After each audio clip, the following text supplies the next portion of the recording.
Olá pessoal, neste tutorial eu vou fazer um experimento com curvas. Vou fazer com que as curvas, através de seus pontos de segmentos, criem recursos como se fossem conectores a partir dos segmentos da curva. Para isso eu vou usar a versão 3.6.5 e vocês podem usar qualquer versão aqui para acompanharem. Inicialmente eu vou usar, para poder transformar o objeto numa curva, uma malha, porque eu vou precisar de uma curva que esteja aberta para poder criar o efeito. Nesse exemplo eu vou usar aqui o círculo. Vou olhar pela vista top, aumentar aqui o número de subdivisões, vou deixar em 96 e dá para fazer um efeito legal. Clico fora e vou entrar com esse objeto selecionado no modo de edição.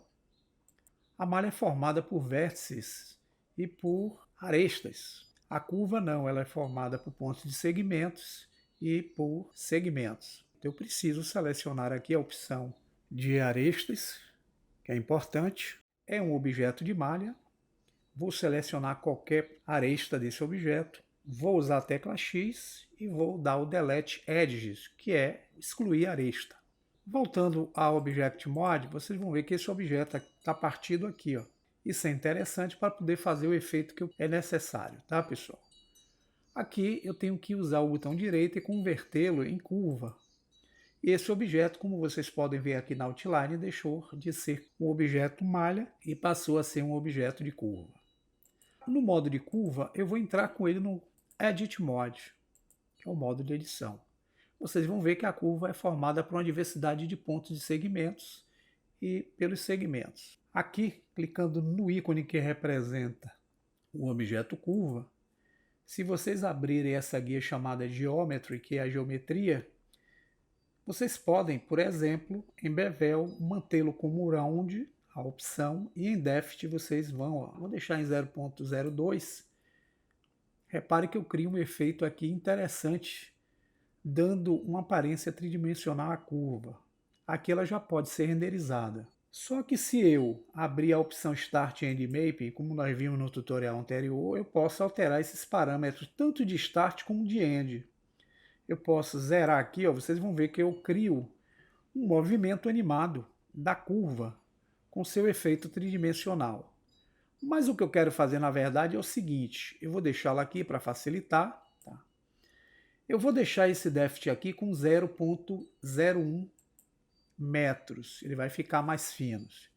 E aqui, com todo o objeto selecionado, eu vou utilizar aqui o Select, que é a seleção, e vou usar o recurso chamado Checker Deselect. Quando eu clico aqui, notem que ele vai fazer a seleção como se fosse uma seleção xadrez. Seleciona um, outro não, etc.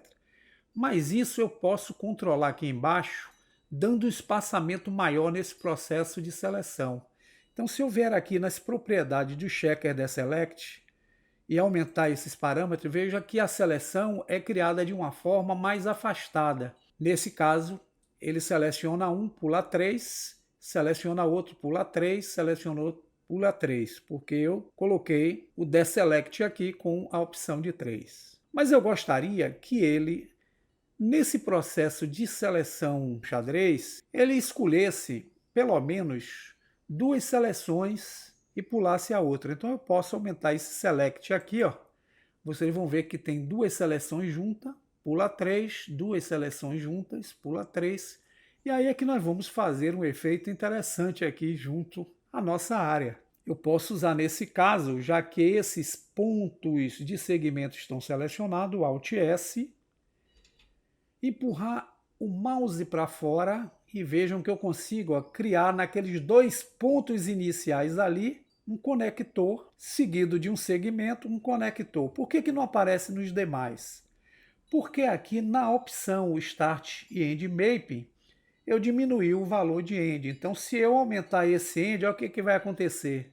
Ele estende criando esse efeito de forma legal. Um efeito que a gente pode utilizar para alguma finalidade dentro do nosso projeto, como cabos colares, etc. Bem prático, né, pessoal? Se vocês quiserem fazer o processo para diminuir, vocês podem usar o Alt S, já que ele ainda se mantém selecionados, e aqui eu posso criar efeitos diversificados nesses pontos selecionados. Experimentem depois fazer com 3 selecionados, com 4, vocês vão ter algo bem legal aqui com curvas. Espero que vocês possam aproveitar essa ideia para algo. Lembrando a vocês que para acontecer esse movimento aqui de Start End Mapping, é necessário que a curva não esteja fechada, tá, pessoal? Bom proveito, boa prática e até um próximo vídeo. Até mais.